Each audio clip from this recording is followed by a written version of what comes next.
Allah bismillahirrahmanirrahim. Alhamdulillahi rabbil alamin.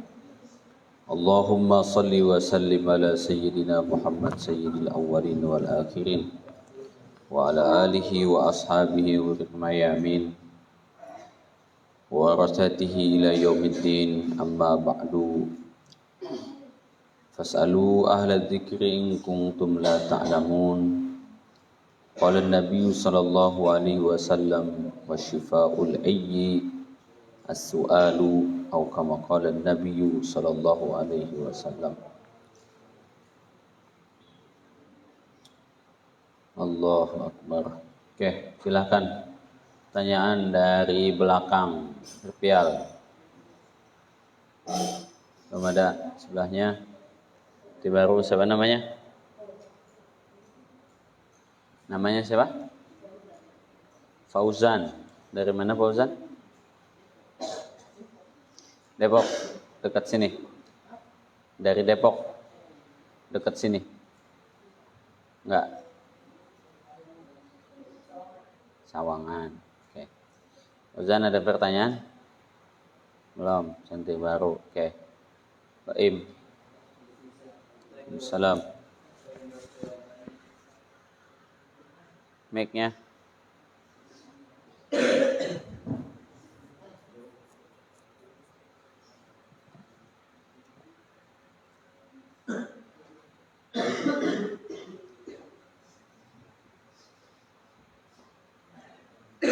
Assalamualaikum Ustaz. Salam. Ada berapa nama lagi yang diberi nama sebelum lahir di dunia? Apaan? Nama Nabi yang diberi nama sebelum lahir di dunia. Sebelum lahir di dunia. Nama Nabi yang diberikan sebelum Nabi lahir ke dunia. Bismillahirrahmanirrahim. Alhamdulillahirabbil alamin. Allahumma shalli wa sallim ala sayyidina Muhammad wa ala ali sayyidina Muhammad. Ada salah satu kitab sholawat yang sangat tebal, berisi sekitar 800 lebih nama baginda Nabi Muhammad sallallahu alaihi wasallam. Judul kitabnya adalah Al-Barakat Al-Makkiyah. Ditulis oleh salah seorang ulama India yang luar biasa, yaitu Syekh Muhammad Musa Al-Bazi rahimahullah. Nah, dalam kitab Al-Barakat Al-Makkiyah itu disebutkan nama-nama Nabi yang tertulis sebelum nama baginda Nabi SAW lahir. Kalau ikut Al-Quran, sebagaimana yang disebutkan dalam Al-Quran, bahwa nama Nabi Muhammad SAW, kata Nabi Allah Isa alaihi salam, beliau itu diutus untuk membawa, yaitu ismuhu Ahmad. Di apa ayatnya? Wa idz qala Allahumma shalli ala Muhammad, awal ayatnya. Wa idz qala inni rasulullahu ilaikum, dalam surah Shaf tuh. Inni rasulullah wa qala inni rasulullaikum musaddiqan lima baina yadayya minat taurati wa mubasysyiran bi rasuli ya'ti min ba'di ismuhu Ahmad. Wa idz qala Isa bin Maryam lil hawariyin. Itu awalnya. Ya. Ya enggak? Mana nih habis-habis Quran nih? Surah Shaf.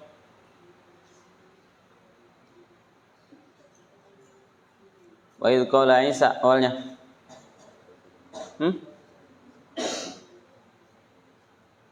Ya. Awalnya. Wa idz qala Isa. Wa idz qala Isa. Ya.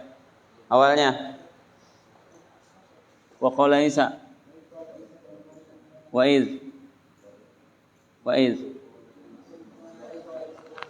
idz qala Isa ibn Maryam lil hawariyina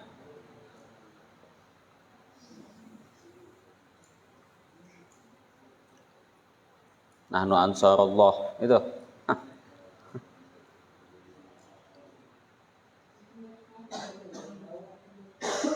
Ayo awalnya apa? Waduh. Yusabbihu lillahi ma fis samawati wal ardh. Dari situ.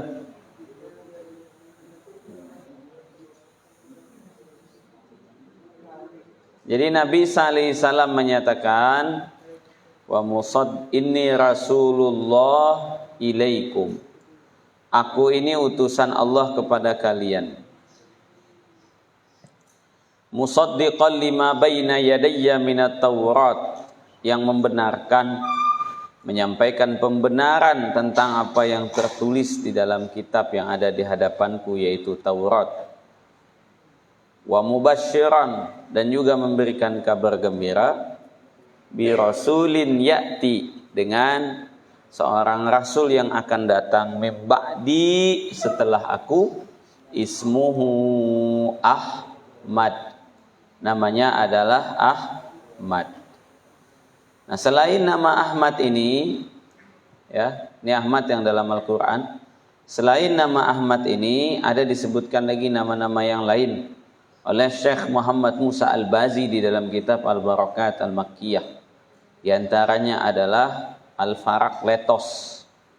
Farakletos itu di dalam beberapa kitab. Jadi Paraklit dan juga Parakletos.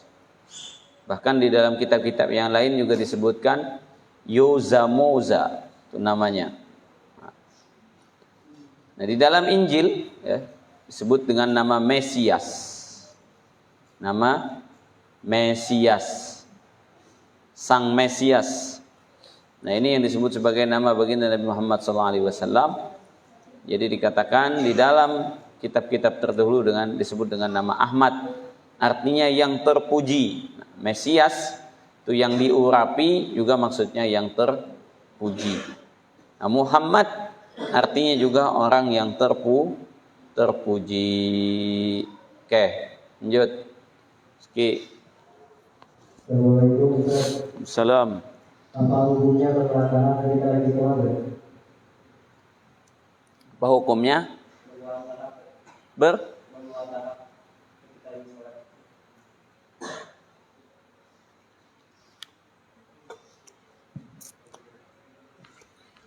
Apa hukumnya menelan dahak ketika sholat? Dalam fikih mazhab Syafi'i dijelaskan bahwa selama dahak itu di dalam dan bisa ditelan tanpa bisa membuangnya, maka boleh ditelan. Namun ketika dahak tersebut sampai ke makhraj huruf kha, lalu kemudian bisa dibuang, maka tidak boleh ditelan. Contoh, jadi dia ada di tenggorokan sini nih, itu tuh keluar, tuh kalau kita telan batal. Atau dia ada di mulut, kalau sudah ada di mulut wajib dibuang. Bagaimana kalau belum sampai mulut, akan tetapi bisa dikeluarkan, keluar dia, maka itu wajib dibuang. Ditelan, batal. Ini ikut pendapat mazhab Imam Syafi'i. Kecuali orang lagi sakit, yang dahaknya memang gak ketulung banyaknya, itu boleh menelan dahak, baik di saat dia sholat ataupun di saat dia puasa. Jadi kalau orang puasa juga sama, dahak yang bisa dibuang oleh orang puasa, kalau ditelan akan membatalkan puasanya. Allah. Oke, pilih. Assalamualaikum warahmatullahi wabarakatuh. Salam. Apa alasannya daging bayi laki-laki berbeda hukumnya dengan daging bayi perempuan?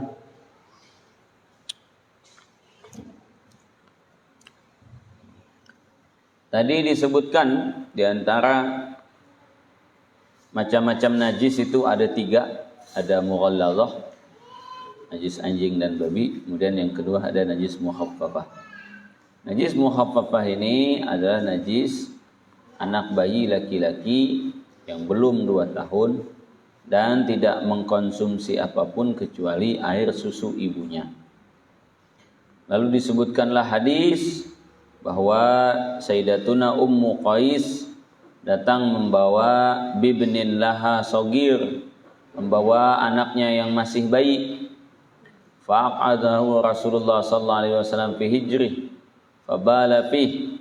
Lalu Rasulullah dudukkan, maksudnya Allah taruh di atas pangkuan beliau, dan ternyata anak tersebut pipis di sana. Fa amara Rasulullah sallallahu alaihi wasallam, maka Rasulullah pun menyuruh untuk diambilkan air. Farathahu rasya, jadi Rasulullah percikkan sedikit saja. Nah, ini kenapa alasannya air kencing bayi laki-laki itu berbeda dengan air kencing bayi perempuan. Di dalam beberapa kitab syarah itu dinyatakan kenapa air kencing laki-laki berbeda dengan perempuan, karena aslul khilqah, asal mula penciptaan laki-laki dengan perempuan itu berbeda. Laki-laki itu diciptakan daripada tanah. Jadi Nabi Adam alaihissalam diciptakan daripada tanah, sehingga unsur tanah itu alami. Nah, sedangkan perempuan itu diciptakan dari tulang rusuk Nabi Adam alaihissalam. Di waktu Nabi Adam sedang tidur, tiba-tiba Allah telah mengambil tulang rusuknya sebelah. Nah, dari tulang rusuk itu kemudian Allah Ta'ala jadikanlah Sayyidatuna Hawa istri Nabi Adam dan ibu manusia semuanya. Maka perempuan itu terciptanya dari tulang, sedangkan laki-laki dari tanah. Nah, karena dia dari tulang, maka otomatis dia tidak sealami yang berasal dari tanah. Karena itulah berbeda. Ulama mengatakan kandungan kencing laki-laki dengan perempuan juga tidak sama. Air kencing bayi perempuan cenderung lebih pesing dibanding daripada air kencing anak laki-laki. Wallahu a'lam, sebab utamanya apa? Cuman di beberapa kitab syarah disebutkan begitu, bahwa perbedaannya dikarenakan asal mula kejadian manusia. Itu Nabi Adam daripada tanah, sedangkan Sayyidatuna Hawa itu berasal dari tulang rusuk Nabi Allah Adam alaihi salam. Oke. Pak. Waalaikumsalam.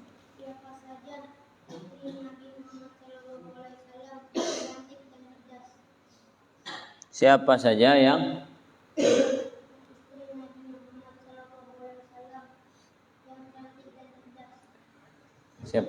istri baginda Nabi sallallahu alaihi wasallam yang cantik dan cerdas? Ini semuanya cantik dan juga semuanya cerdas ya. Itu terkenal. Jadi secara umum memang yang paling banyak meriwayatkan hadis itu Sayyidatuna Aisyah radhiyallahu taala anha. Dalam satu hadis Nabi mengatakan, khudhu nisfa dinakum an hadhil humaira.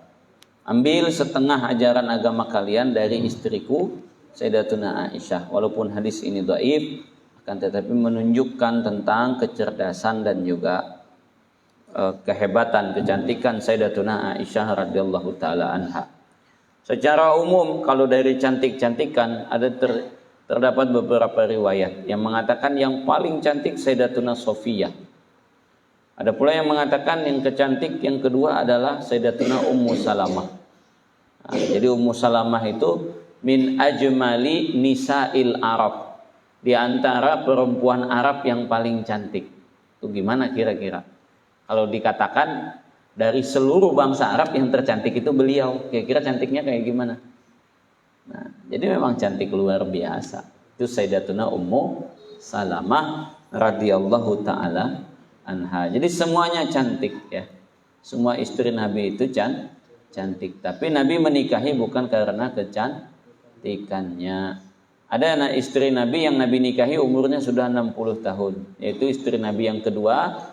Selepas Sayyidatuna Khadijah meninggal, beliau menikah dengan Sayyidatuna Saudah. Saudah itu dinikahi sudah umurnya 60 tahun. Nah, baru setelah nikah dengan Saudah, nikah dengan yang ketiga yaitu Sayyidatuna Aisyah radhiyallahu taala anha. Oke. Si Nizam. Salam.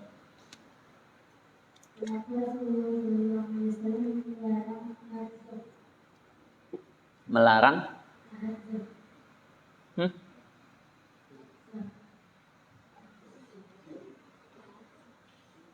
Apa bacanya?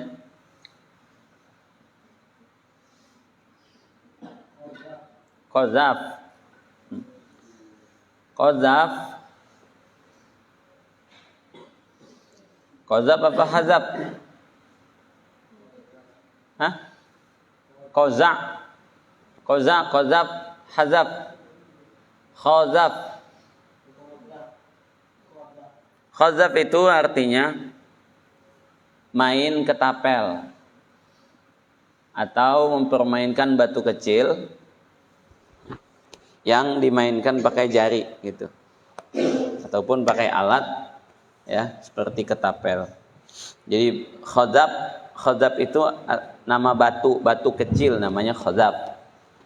Mempermainkan khazab itu artinya melempar batu kecil ataupun menembakkan batu kecil. Jadi Nabi sallallahu alaihi wasallam dalam hadis naha anil khazab, Nabi melarang memainkan batu kecil. Kenapa? Karena layak tulu aduan, dia tidak bisa membunuh musuh, hanya justru akan membuat mata teman buta, kata Nabi. Jadi yang ada antum main itu tuh kayak main tembak-tembakan, main lempar-lemparan batu. Yang ada paling kena mata teman cacat. Tapi kalau dipakai berperang, musuh nggak mati. Jadi kata Nabi, untuk apa? Jadi itu permainan yang dilarang oleh baginda Nabi dikarenakan tidak bermanfaat. Nah, kecuali kita tinggal di satu tempat, misal kayak ketapel buat mengetapel burung, buat berburu burung, itu masuk akal. Ya, tapi kalau cuma untuk main-main, nah ini yang dikatakan oleh Nabi, permainan seperti ini dilarang karena membahayakan. Membahayakannya bisa kena mata orang. Itu yang dikatakan membahayakan. Adapun apapun permainan yang unsur membahayakannya lebih berat daripada unsur menguntungkannya, itu dilarang oleh baginda Nabi Shallallahu Alaihi Wasallam. Antum loncat dari tempat tinggi, kakinya diikat pakai karet, mantul-mantul, itu kira-kira untungnya apa? Hah? Untungnya apa kira-kira? Yang ada kalau talinya putus atau talinya lepas, Masya Allah, jadi opak antum jatuh ke bawah sana. Nah yang kayak begitu diantara permainan yang dilarang oleh baginda Nabi, tidak bisa membunuh musuh, yang ada cuman bikin kita takut. Begitu juga permainan yang lain, apa roller coaster, apa-apa yang kita kayak mau dijatuhin gitu, naik ke atas dia, diturunkan kita, Masya Allah, langsung turun bro. Yang kayak begitu apa untungnya? Itu dikatakan oleh Nabi permainan yang dilarang dikarenakan hanya mungkin bisa menjadi penyebab celakanya orang lain tanpa ada keuntungan berarti bagi kita. Kayak main mercon dan sebagainya, tuh bakar petasan. Kalau dikatakan itu mubadzir, hukumnya haram, jelas haram.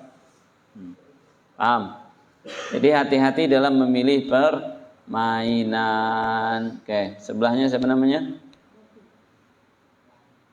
Raffi nanti kalau duduk jangan begitu ya, tangannya ke belakang. Tadi tuh habis maghrib apa? Ini banyak Anda perhatikan santri-santri ini kalau pas zikir habis sholat tuh diam aja. Teman, Pak cuman baca qul huwallah, qul a'udzu birabbil falaq, kayak enggak hafal.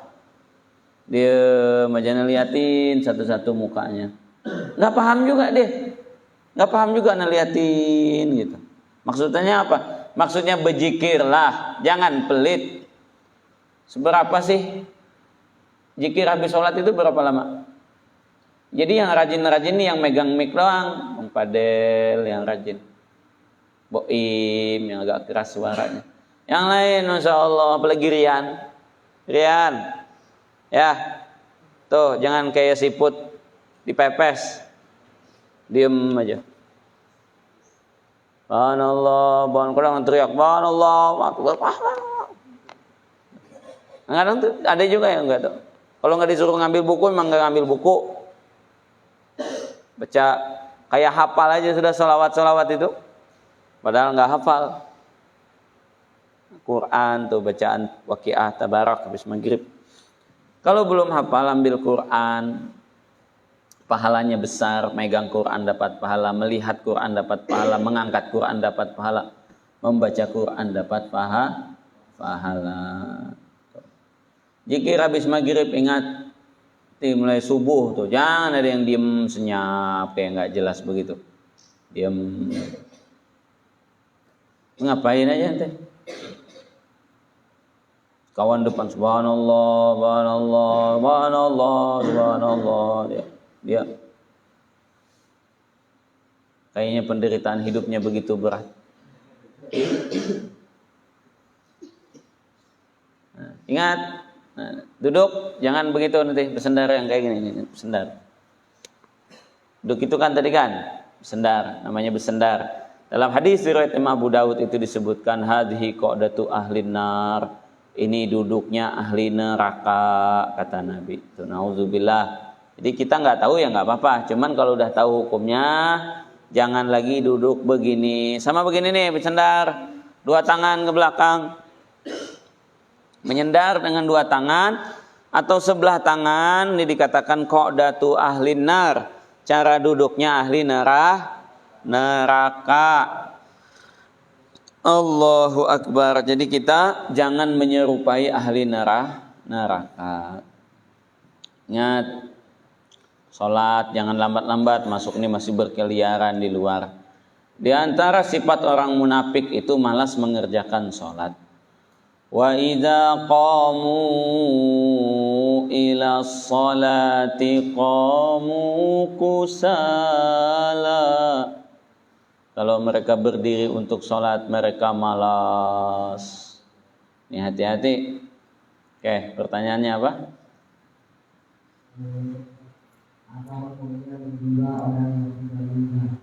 Menggibah orang yang sudah meninggal. Apakah arti gibah? Gibah itu kata Nabi zikruka akhaka bima yakrah. Engkau menyebut sesuatu tentang saudaramu yang mana saudaramu tidak suka mendengarnya. Ada kawan kita tidurnya mendengkur, Masya Allah. Kayak tawon lagi pada demo. Nyangkut tuh berarti. Nyangkut bulu hidungnya. Tidur sebelah kita, Masya Allah.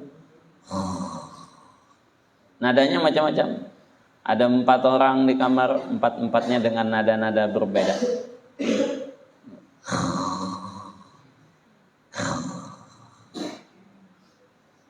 Ada yang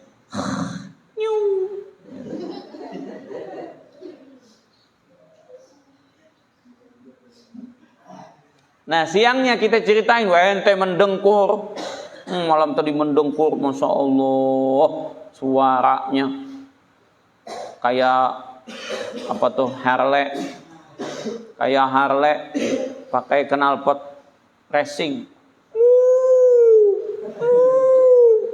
Hantu aja takut denger.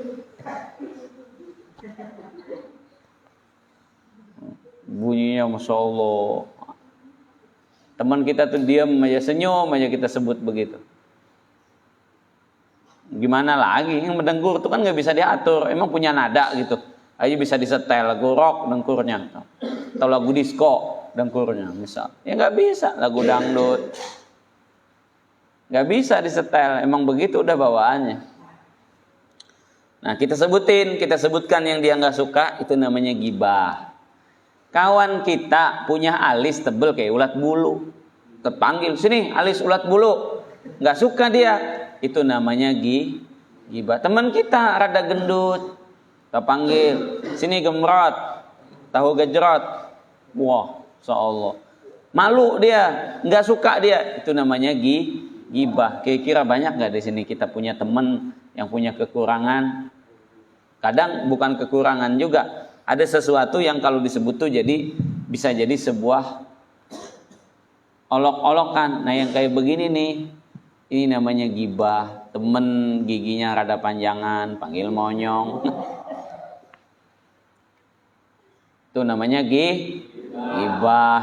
Bibirnya rada tebelan, panggil doer. Gibah. Tuh kalau tidur meler, hanya si meler. Namanya gibah. Paham gibah itu apa? Menyebut kekurangan orang lain. Kadang bukan kekurangan juga, cuman ketidaksempurnaan. Ini namanya gibah. Nah, menggibah orang hidup lebih mudah meminta maafnya.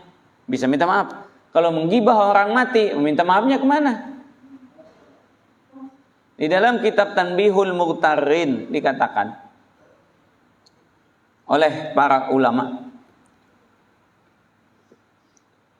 Juga di dalam kitab apa tuh?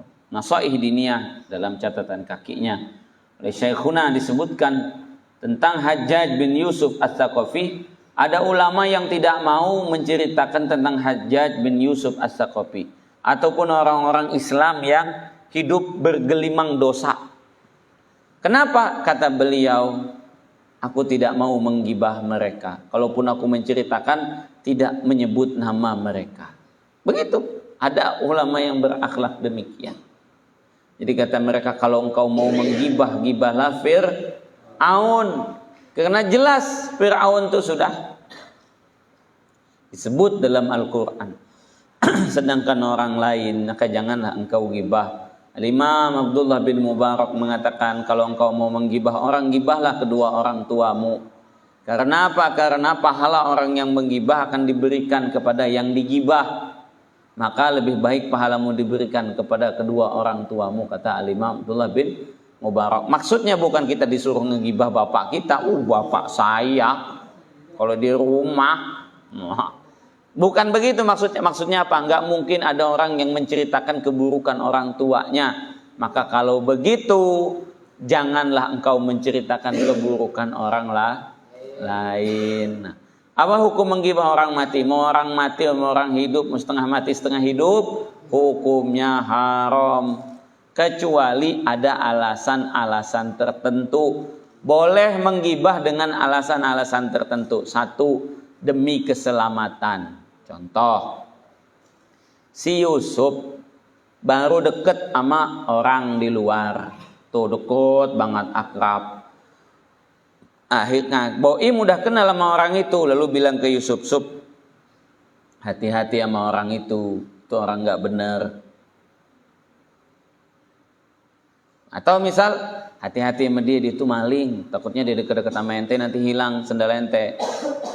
Atau biasa kita punya temen doyan ngutang, hobi ngutang, bukan bayar utang, ngutang.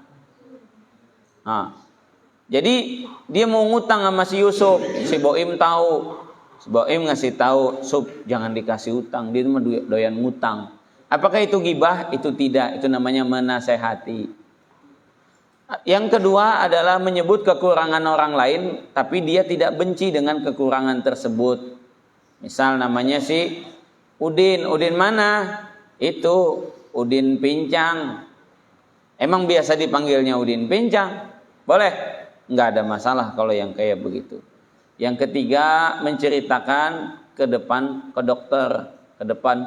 dokter teman kita tuh.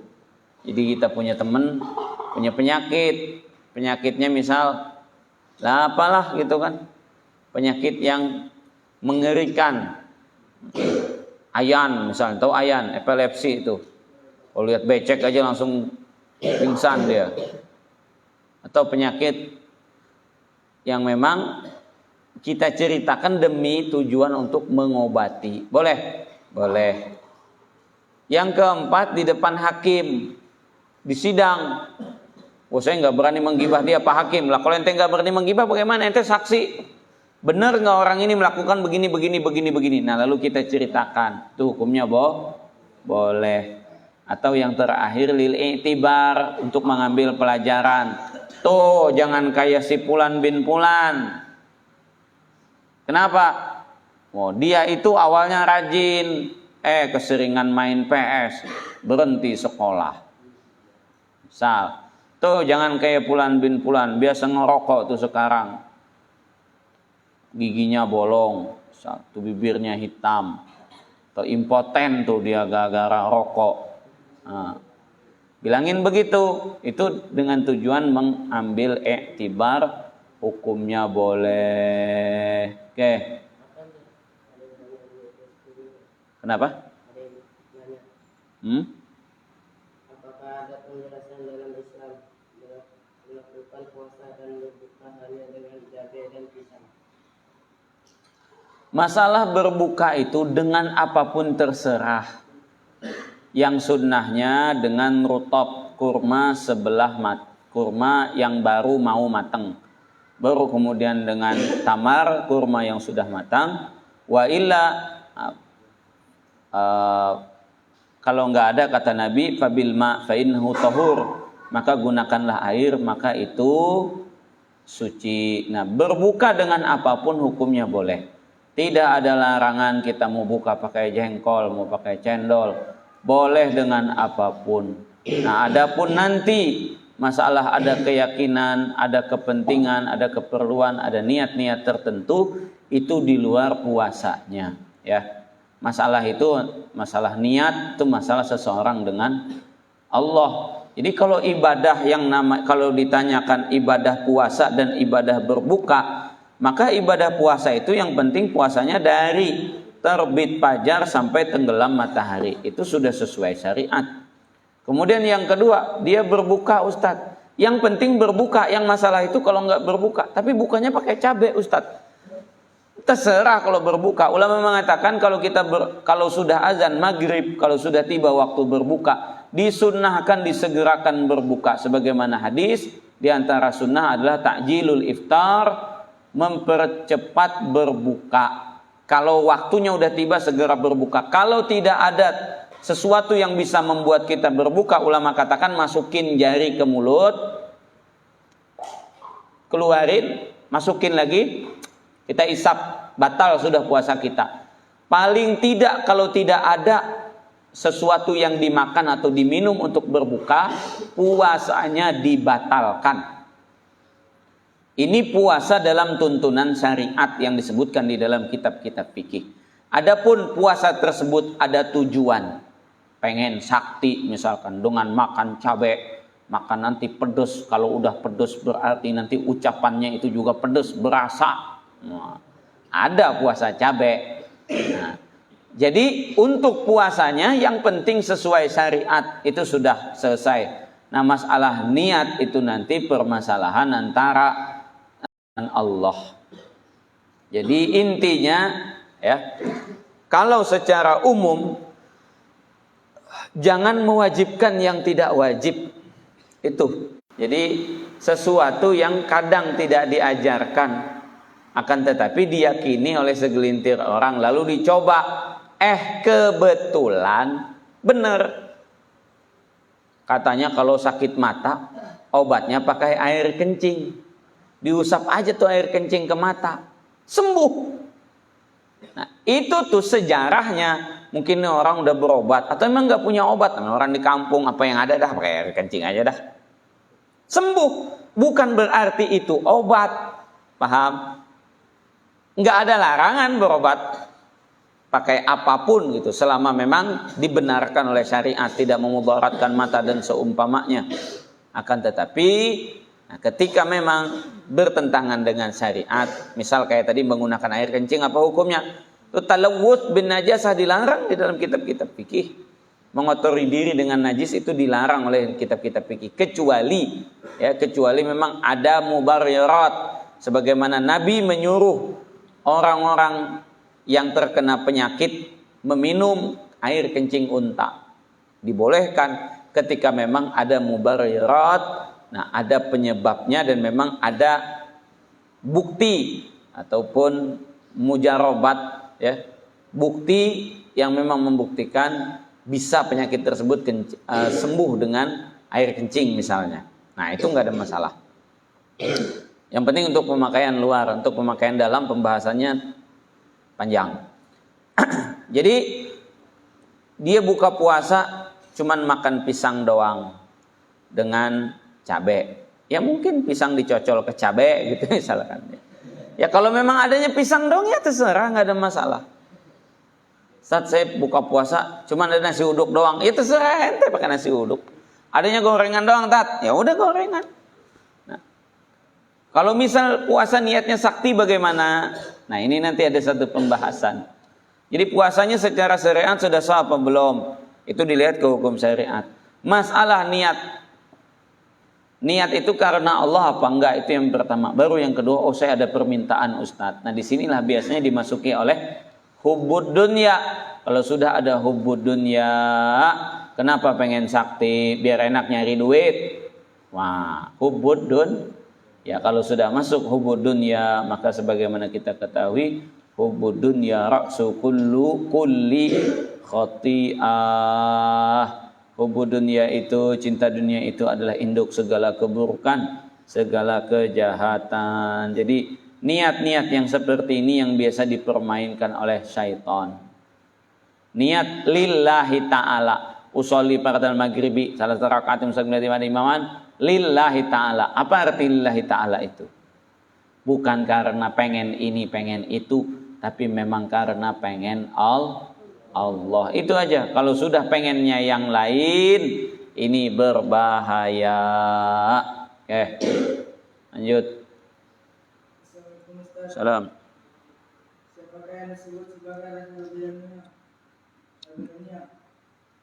Sebagai siapakah Raja Babilonia? Siapakah Raja Babilonia?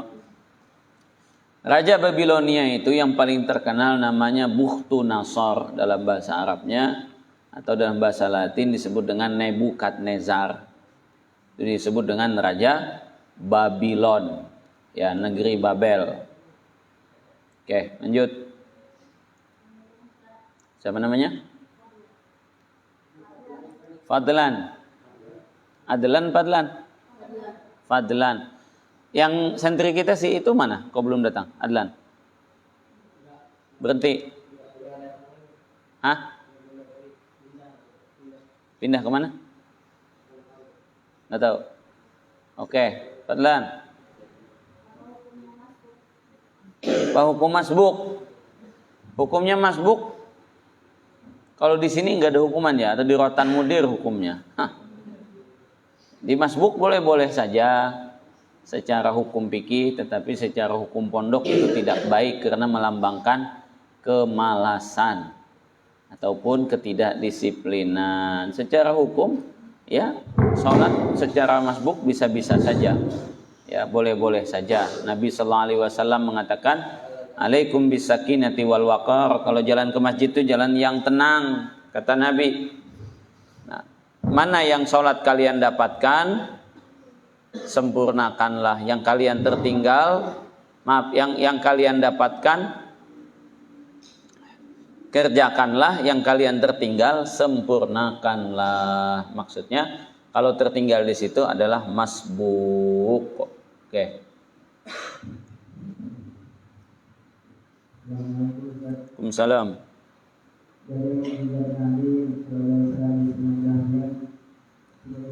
Jangan terlalu dekat mic-nya aja biar jelas. Turunin lagi mic-nya.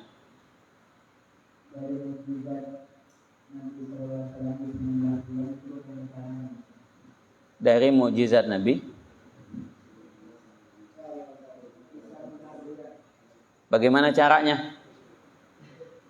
Nah, mukjizat itu adalah sesuatu yang tanpa cara. Itu mukjizat. Jadi mukjizat itu ma kharaqal adata, yang tidak sesuai dengan cara dan kebiasaan. Kalau caranya ada bukan mukjizat. Kalau caranya nggak ada, mustahil bagi manusia, itu namanya mukjizat. Batu bisa jadi unta, gimana caranya, Tat? Nah ini yang jadi masalah. Memang nggak ada caranya. Kalau ada caranya, itu namanya bukan mukjizat. Jadi syarat mukjizat itu yang disebut dengan mukjizat adalah bertolak belakang dengan logika.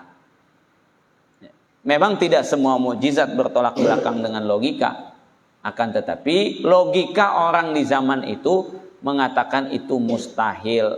Bagaimana laut bisa terbelah, bagaimana batu bisa mengeluarkan air, bagaimana jari bisa mengeluarkan air, itu tanpa cara. Jadi bagaimananya jawabannya itulah mukjizat. Jadi kalau bukan mukjizat pasti ada caranya.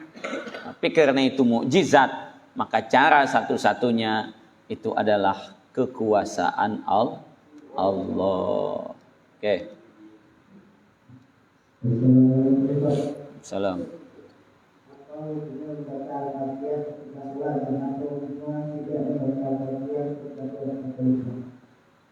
Apa hukum baca Al-Fatihah ketika sholat? Terus apa hukumnya? Tidak membaca ketika sholat. Dua pertanyaan tapi satu. Di dua pertanyaan tapi satu. Apa hukumnya membaca Fatihah? Dalam fikih mazhab Syafi'i dan jumhur ulama mengatakan hukumnya wajib membaca Al-Fatihah. Fikih mazhab Syafi'i diwajibkan dari Bismillahirrahmanirrahim sampai waladdallin. Itu fikih mazhab Syafi'i.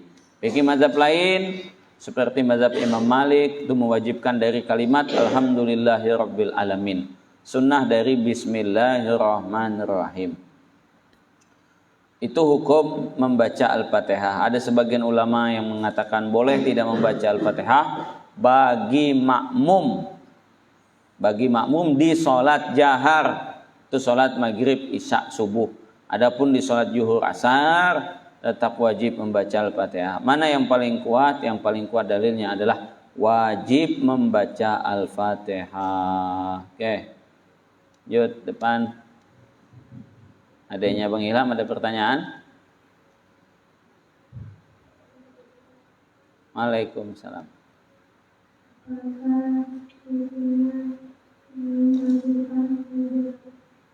Apakah hukumnya? Pak Imam, menghancurkan kuburan. Kenapa kuburannya dihancur? Jadi biasanya yang dihancurkan itu bukan kuburan, tapi bangunan yang ada di atas kubur. Nah ini biasa kerjaannya Wahabi, ya. Wahabi itu memang kerjanya menghancurkan kuburan. Bahkan ada di zamannya ISIS itu dibom sama mereka kuburan. Insyaallah. Itulah kurang kerjaan. Boleh menghancurkan bangunan di atas kuburan dengan beberapa syarat. Satu, bukan di kuburan pribadi. Dua, bukan kuburan orang hebat. Jadi kalau kuburan orang hebat, menurut sebagian ulama disunahkan membuat kubah di atas kubur mereka untuk menunjukkan kemuliaan, keilmuan, serta kedudukan mereka. Ada banyak kitab yang membahas masalah ini, jadi Ustaz tidak panjang lebar. Jadi hukumnya apa? Hukumnya kalau memang bangunan di atas kuburan itu mengganggu, maka hukumnya boleh sebagaimana hadis yang diriwayatkan dalam Sahih Muslim dalam riwayat Sayyidina Ali dan juga Sayyidina Jabir bin Abdullah. Amarani Rasulullah sallallahu alaihi wasallam alla amura ala qabrin murtafi'in illa sawaituh. Aku diperintahkan oleh Nabi agar tidak melewati kubur yang ketinggian, melainkan kuburan itu kuratakan. Dimaksud rata bukan rata dengan tanah, tapi rata seukuran kubur, ada pundak kuburnya seukuran badan yang dimajukan. Jadi ada satu gambar dulu ya, ini biar pada tahu nih. Ketika Raja Abdullah, Raja Saudi meninggal, itu kan di Saudi biasa kuburan cuma di atasnya taruh batu doang. Ditulisannya di bawah situ, beginilah kuburan yang sunnah. Raja aja kuburannya cuman begini doang. Betul. Tapi sekalian tulis berapa sih kekayaannya Raja Abdullah itu. Kekayaan Raja Abdullah itu 2.500 triliun. Indonesia ini APBN-nya itu cuman 3.500. Abdullah sendiri 2.500 triliun kekayaannya. Nah, lalu mati dikubur kayak begitu, biasa aja. Mestinya diganti kata-katanya. Nih yang kekayaannya 2.500 triliun, mati kuburnya begini doang, bukan istana. Begitu mestinya tuh kata-katanya yang sesuai, tuh yang syar'i itu kata-katanya. Imam.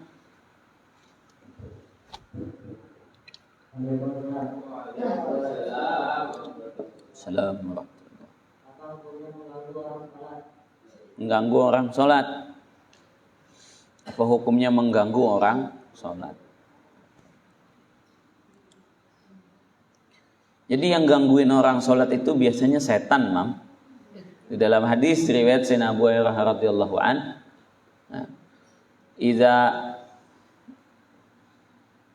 Iza nada munadis shalah, apabila kumandang azan dikumandangkan, adbar syaitan. Setan pun pergi. Walahu durat, dia kentut tuh supaya tidak mendengar azan. Nah, kalau azan selesai dia balik lagi. Kalau qomat dia pergi lagi tuh jauh ke rai dalam satu tempat disebut oleh Nabi 36 mil dari Madinah, sebut dengan Rauha. Nah, kalau qomat selesai dia balik, dia gangguin orang. Nah, dia gangguin fawaswasa alal musalli uzkur kaza. Ingat ini, Imam. Ingat, Mam. Besok Bapak datang, kalau Bapak datang tuh minta bawain abon, tuh abon. Kalau nggak abon tuh bawain lauk yang lain tuh ikan teri, Mam. Mangrek tempe. Itu juga kasih tahu Bapak suruh bawa snack banyak-banyak. Teman-teman suka makan snack. Kalau nggak snack nggak apa-apa lah, roti-roti yang enak juga. Saya roti juga boleh. Imam udah mikir, udah list permintaan ketika Bapak datang. Pas itu ingat, astagfirullah, ini udah berapa rakaat? Ternyata imam pakai kolor aja belum. Masih di kamar ternyata.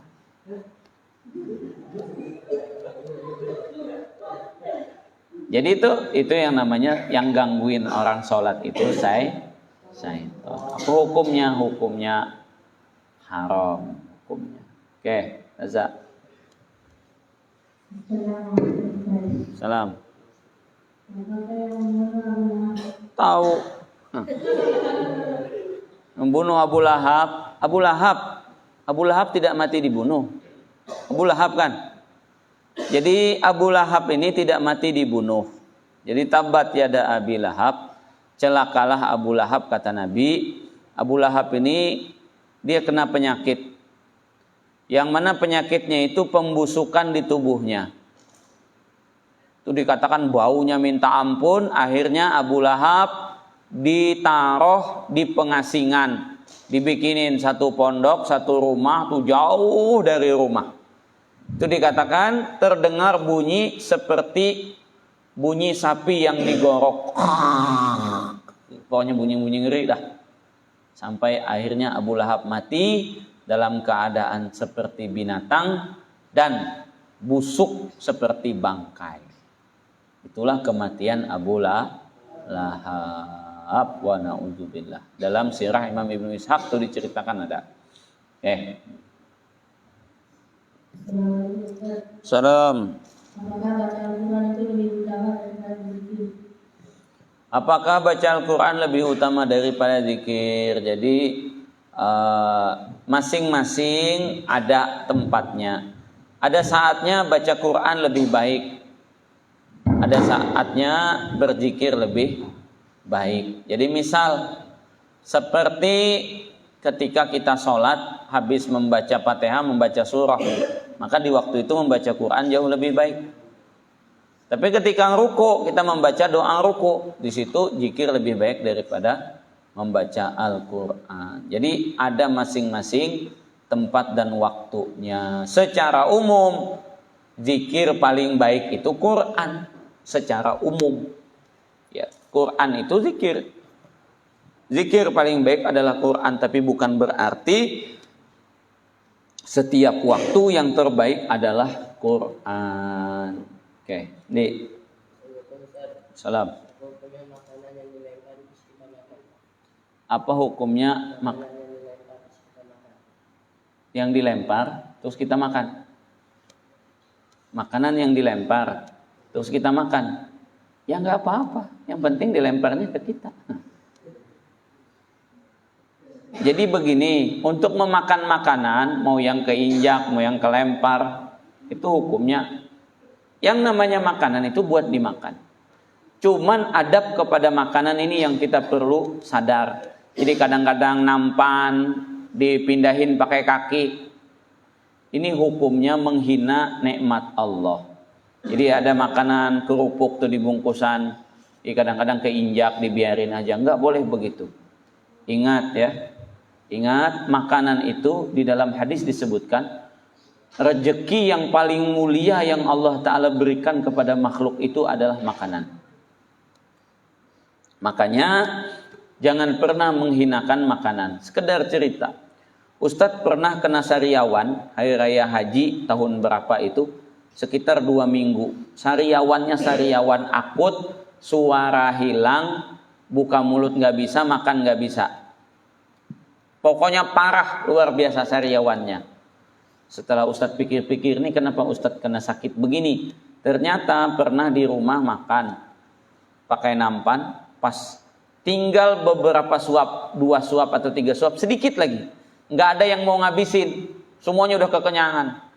Gara-gara kita membuang makanan beberapa suap itu, Allah Ta'ala kasih Ustadz ujian 2 minggu nggak bisa makan. Wah, gara-gara itu. Makanya makanan ini rezeki yang paling mulia. Jangan sampai dihinakan, jangan dilempar, jangan diinjak, jangan diinjak pakai kaki, jangan ditendang-tendang. Hukumnya haram karena menghina nikmat Allah. Ambil pakai tangannya tangan kanan. Itu sunnahnya.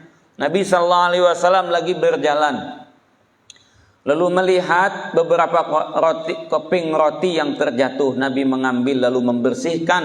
Kemudian Nabi mengatakan, akrimul khubza, muliakanlah roti, muliakanlah makanan. Nih kita lagi jalan, ketemu di situ kue, 1 biskuit terjatuh. Kalau masih bisa dibersihkan di atas lantai begini kan bersih, ambil makan.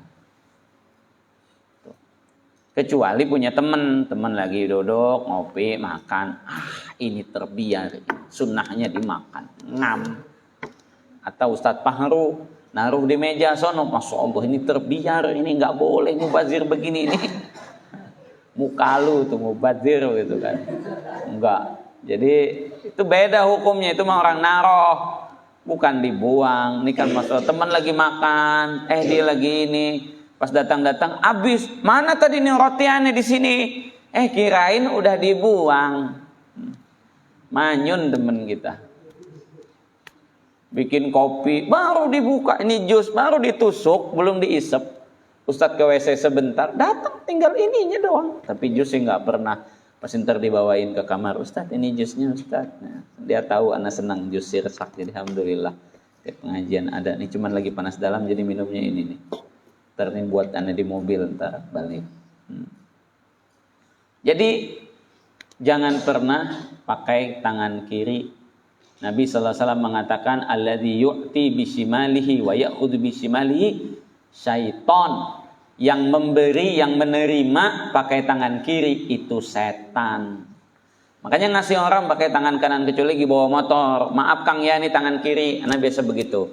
Kan biasa kita bayar parkir Indomaret, Alfamart, keluarin duit, Kang maaf tangan kiri. Kenapa? Tangan kanan lagi pegang gas, sebab kita langsung mau jalan. Kecuali kita berhenti kasih dulu duit. Cuman begitu tukang parkirnya juga, kita kasih duit, silahkan Pak nyeberang sendiri. Nah kan nggak mau kita. Kita mau kan seberangin, dia udah di tengah, duitnya kita pegang nih, nggak kita kasih dia ngejar tuh kan. Dia udah di tengah, kita kabur. Wah nangis dia pokoknya. Insyaallah kita kerjain. Oke, Mair.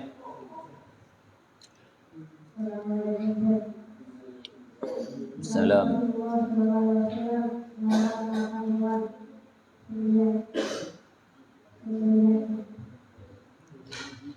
Coba ulangi.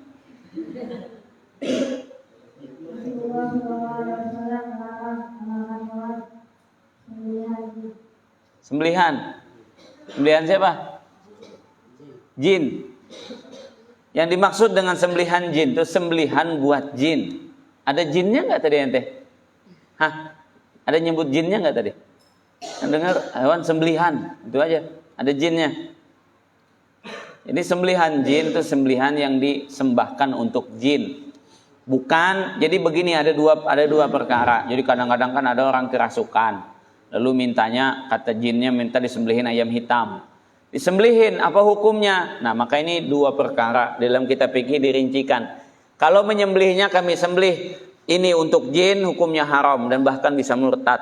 Tapi kalau kita sembelih, ayo kita sembelih ayam hitam, kumpulin santri makan semua, ya Allah kami berdoa dengan bersedekah kepada santri ini, selamatkan kami dari jin. Itu berbeda hukumnya, paham? Jadi sembelihan buat jin memang buat jin. Tuh ayamnya kadang-kadang dikubur buat jin. Jinnya Masya Allah, emang jin makan ayam. Itu jin iseng doang. Oke. Salam.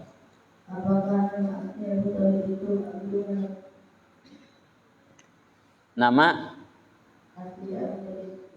Abu Thalib. Abu Thalib apakah namanya Abdul Manaf? Abu Thalib bin Abdul Muttalib bin Abdi Manaf. Abu Thalibnya namanya siapa?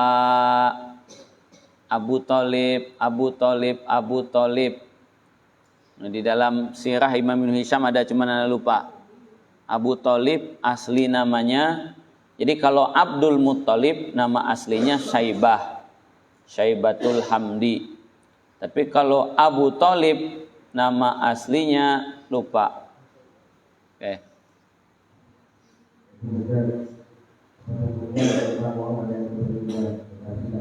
Mic-nya jauhin dikit. Iya.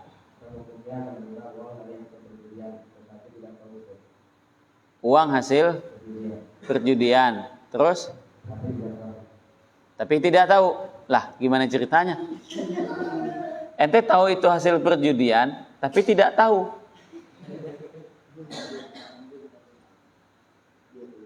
Coba.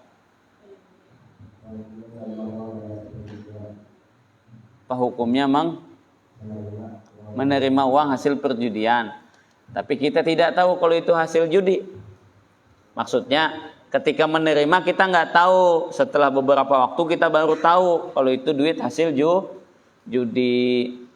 Udah habis belum? Udah habis, Tat. Ya udah rezeki antum. Kalau kita tahu tidak boleh diterima kalau dari yang haram. Jadi mahurima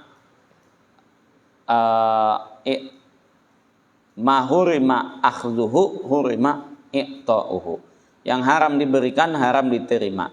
Yang haram secara usaha juga haram diambil. Jadi kalau kita tahu tidak boleh, tapi kalau kita tidak tahu maka boleh-boleh saja. Salam. Ibnu Taimiyah ini salah satu ulama fikih dalam mazhab Imam Ahmad bin Hambal. Nah, cuman dalam masalah akidah, dalam masalah tauhid banyak dipermasalahkan oleh para ulama, sehingga ada yang mengkafirkan beliau, ada juga yang menganggap beliau ulama hebat. Jadi terjadilah perpecahan ulama mengenai Ibnu Taimiyah. Repial ada? Oke.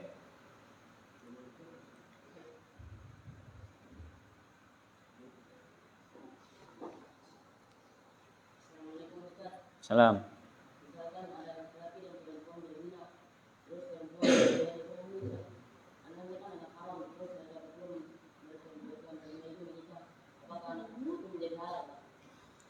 Dua orang berzina, lalu hamil, lahiran, lalu nikah.